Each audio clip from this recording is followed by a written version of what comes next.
Hey folks, Phil Gallagher back again for Daily Death and Taxes. Sorry about no daily D&T last week. I got a pretty bad sinus infection and I'm still recovering from that, but I think I'm well enough to record again.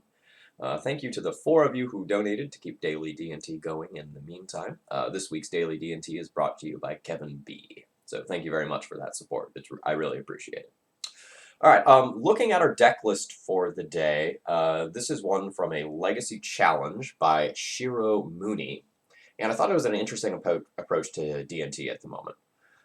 So the main deck is heavier on like the grind game and anti-control game than normal, with 3 copies of Recruiter of the Guard and Sanctum Prelate here.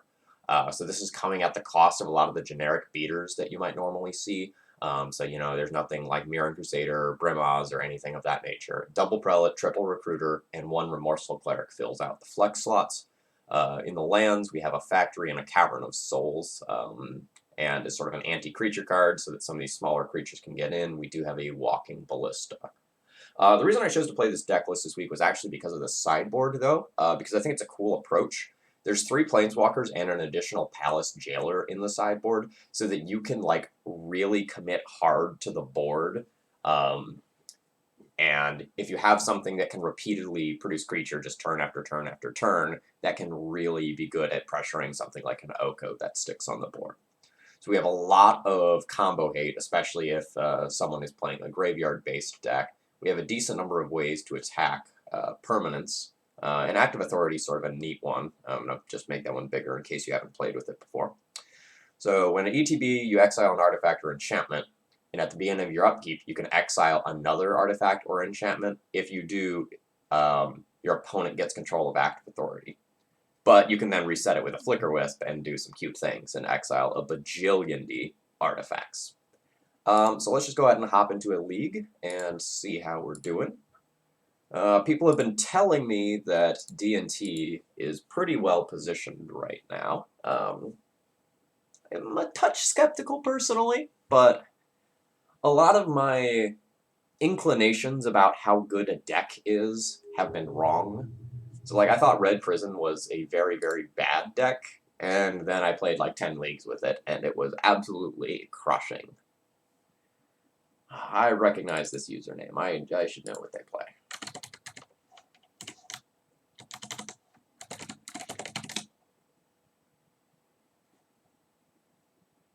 Usually blue stuff.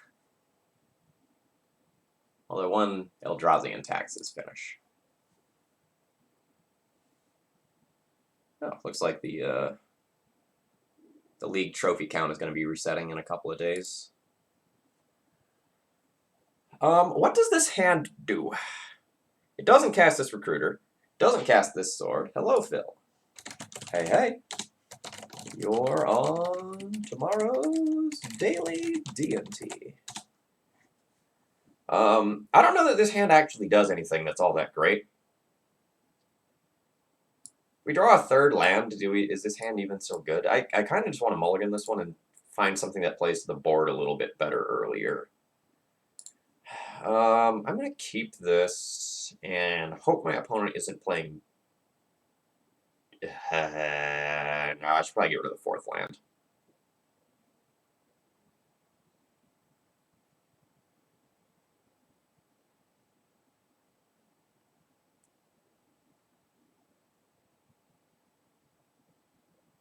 I'm going to get rid of my Factory. That may seem a little weird to you. Oh, I forgot to switch my planes art. Okay. That may seem a little weird to you. But I didn't want... So one of my lands was going to be Cavern of Souls that I was going to use for colored mana. And I didn't want to be cut off of casting one of my spells if I got wastelanded or something like that. That's a little bit of a rough sequence. If Prelate resolves next turn, which I'm going to force it to do via Cavern of Souls, then it's not actually so bad. So the question I get to ask myself is, do I want to cast this Revoker this turn? It probably doesn't have any valid targets. Like, my opponent is probably just playing Blue-Red Delver, and Grim Lavamancer isn't in the main deck right now.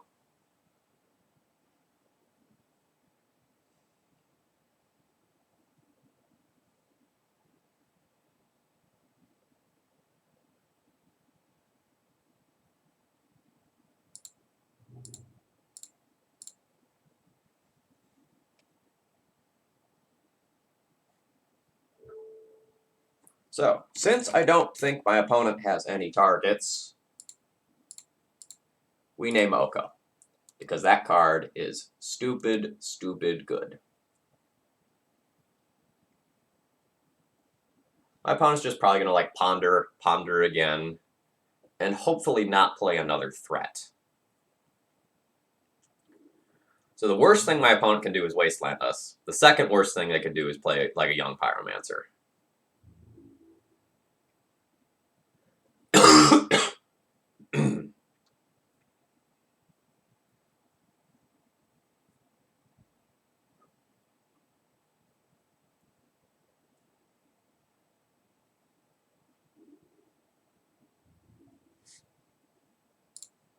I think our position's bad, but not untenable currently.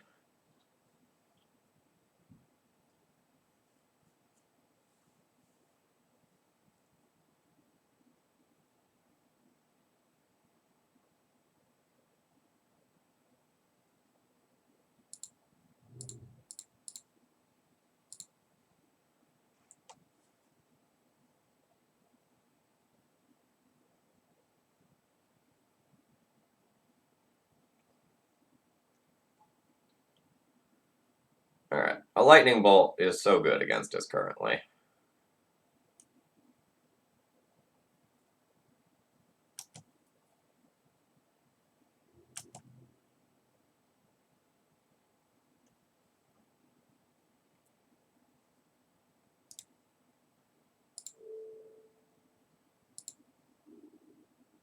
So I don't know my opponent's hand, but unless they have young Pyromancer, I think that was a misstep. I think they just, like, bolt the Revoker this turn so that when they attack, so, like, they save 2 points of life. Okay, they did have the young Pyromancer, so I take it back. That was the condition I said that would make that line good.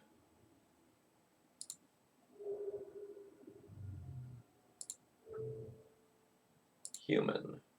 Okay.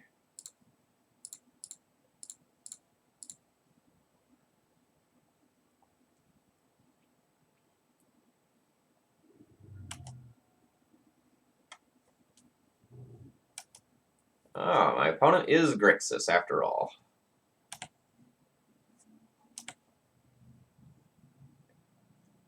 So we can definitely beat the current board with young... Sorry, we can definitely beat the current board with Sanctum Prelate and Thalia. I'm not worried about that. The issue I'm going to run into is if my opponent can just, like, Brazen Borrow or Flicker Sanctum Prelate for a turn and then play a couple more cantrips, I don't think I can beat the current board. Yep, there it is. That was the fear. So we take 2, 3, 4, 5 this turn, with 7 threatened next turn. Yeah,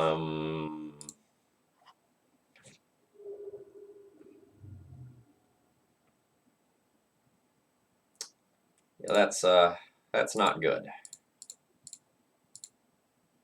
We're gonna play out Sanctum Prelate here, just again. All right, we don't beat that.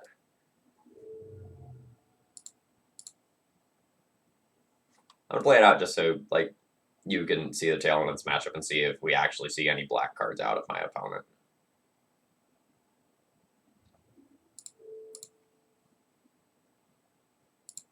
So the Brazen Borrower is right around the corner, and that's another whole problem, because like that alone in the air would be lethal. So we can't beat out from there.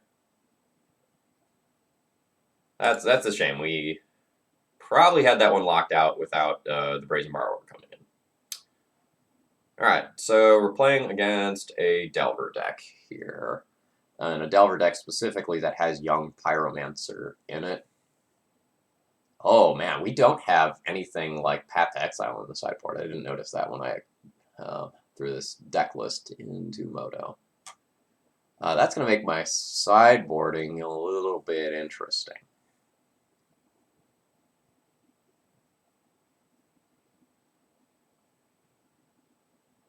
So I don't want Revokers, and I don't want Palace Jailer. So I need to bring at least 3 cards in.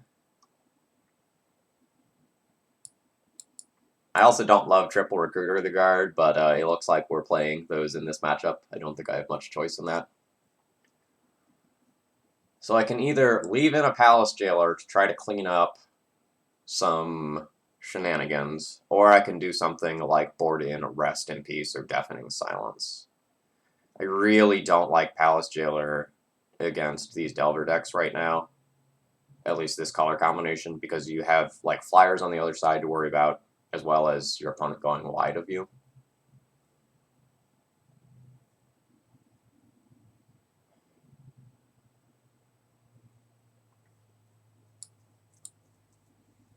If I play Rest in Peace, I do sort of want to play both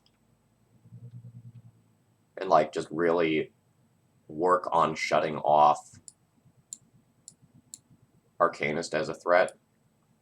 Because the 1/3 body is slightly annoying, it slows you down, but it's not super detrimental. And then we'd have 4 ways to just shut it down. I guess that's fine. With Remorseful Cleric, you know, very begrudgingly being willing to play some of that duty as well. Hey, I don't think this hand does enough. Like, Prelate's great. If we had a Cavern of Souls, we'd talk, but let's try to take advantage of our opening hand a little bit better. I really, really, really dislike this hand. But it is absolutely a keep. We're hoping that my opponent does not have Force of Will or Force of Negation. Additionally, we're also hoping that they don't have Wasteland.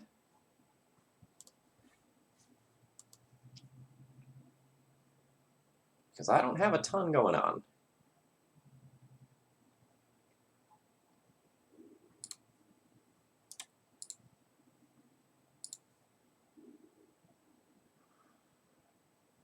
Well, that's awkward.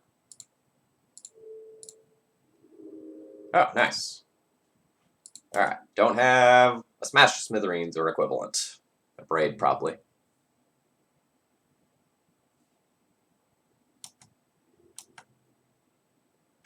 I think they have it. Oh man, they don't. I'm so happy.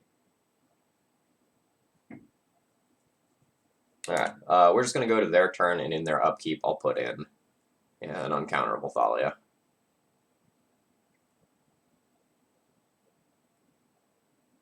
There's some argument for doing it in response to this Brainstorm, and I'm going to go ahead and let them brainstorm.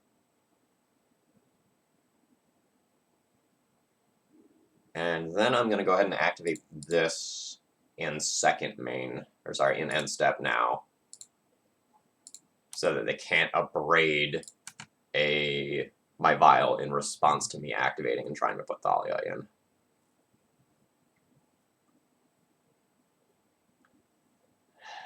Alright, that's bad.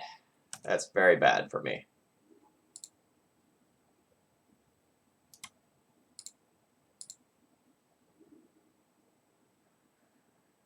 I can resolve a Stoneforge Mystic here if I'd like, but it would drop the shields on my Thalia and also cost me, you know, a Lotus Petal. And I can't immediately put in the piece of equipment. So I think I'm going to crash in. I think I've lost this one, though. Actually super happy to see that Wasteland.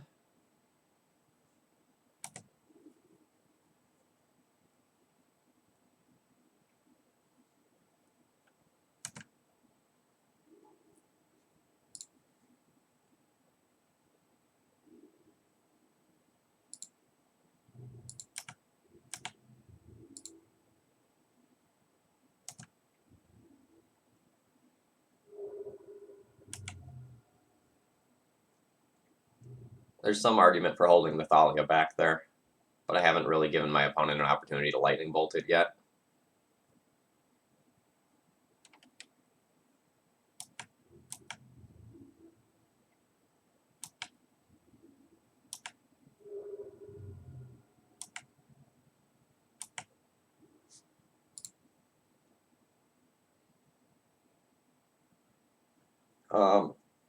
So I think my opponent has a lightning bolt. I think I'm just going to let them bolt the Thalia, if I'm being honest. Because I really want to source the Plowshare as the young Pyromancer.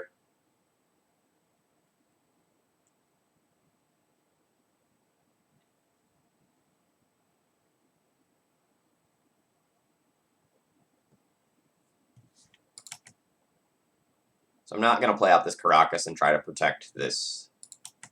Well, I guess I could have played out. No, I should have played out the Caracas. No, I shouldn't have. No, I want them to get rid of this.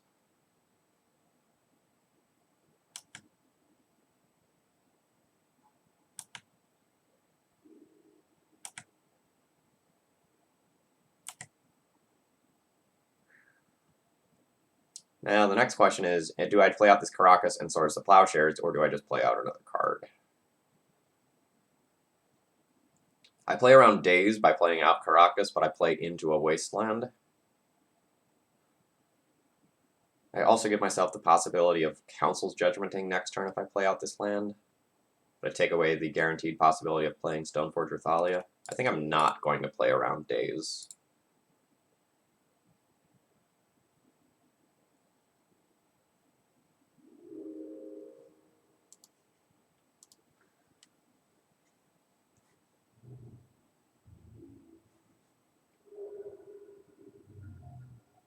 So I think my opponent has more removal spells in hand.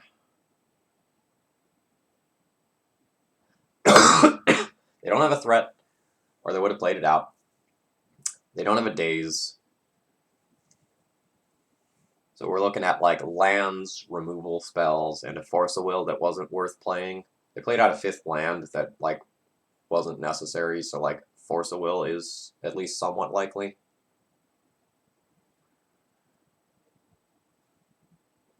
Since I'm under... Brazen Bar was another possibility. Since I'm not under any pressure, I kind of just want to take this turn to play out a Rest in Peace. Because this isn't really good enough to counter if my opponent has a Force of Will. If my opponent has... Or is it? I mean, I'm so happy with this exchange if I get...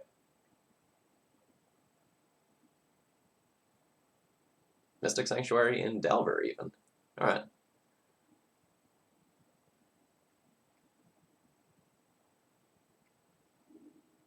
I mean, totally happy with that exchange. It feels like my opponent is just using the resources that are available to them.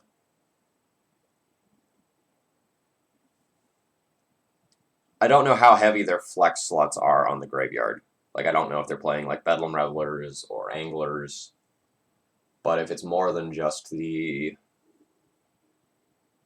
Dreadheart Arcanists, I can totally see doing that.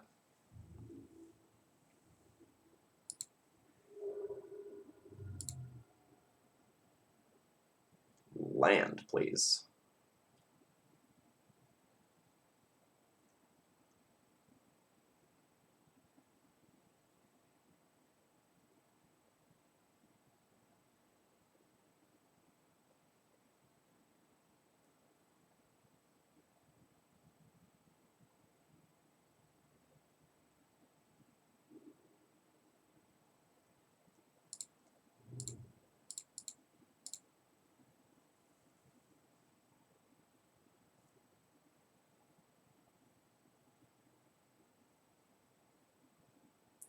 Spell Pierce or Daze gets me here.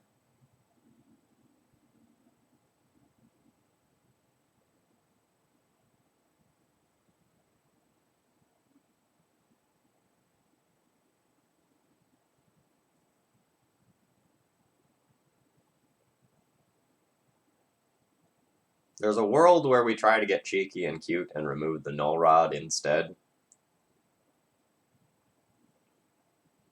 But I don't think that's better than just, like, removing my opponent's draw engine slash removal spell engine slash effectively win condition.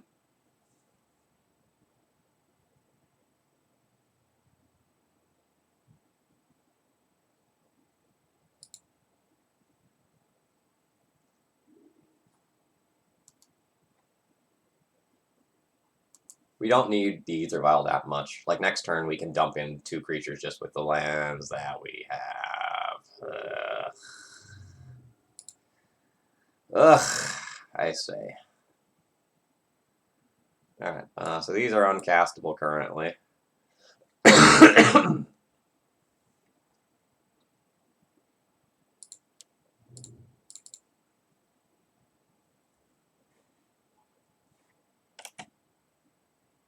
Looks like we're bringing in a War Priest of Thune next game.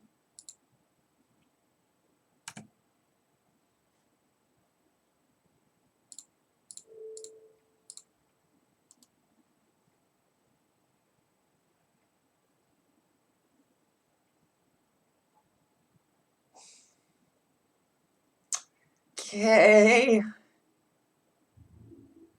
This is fine.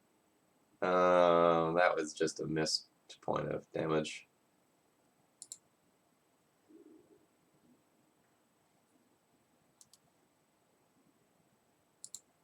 It occurs to me that I should probably tap down the red source in case my opponent does have Bedlam Reveler.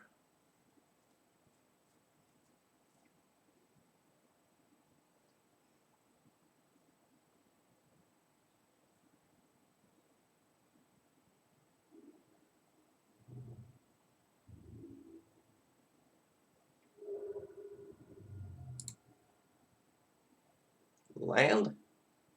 Hey, that'll do. Don't daze me.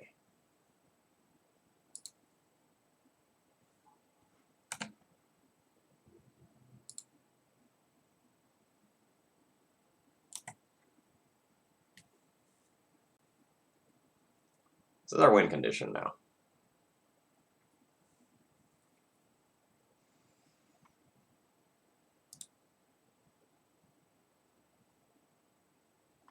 No rod. No rod.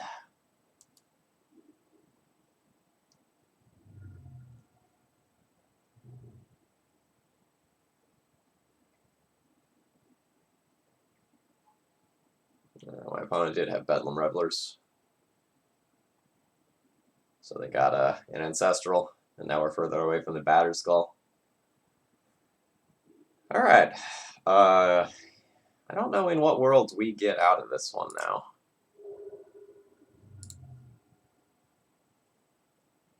There's 6 power on board. All the creatures that are in my hand die.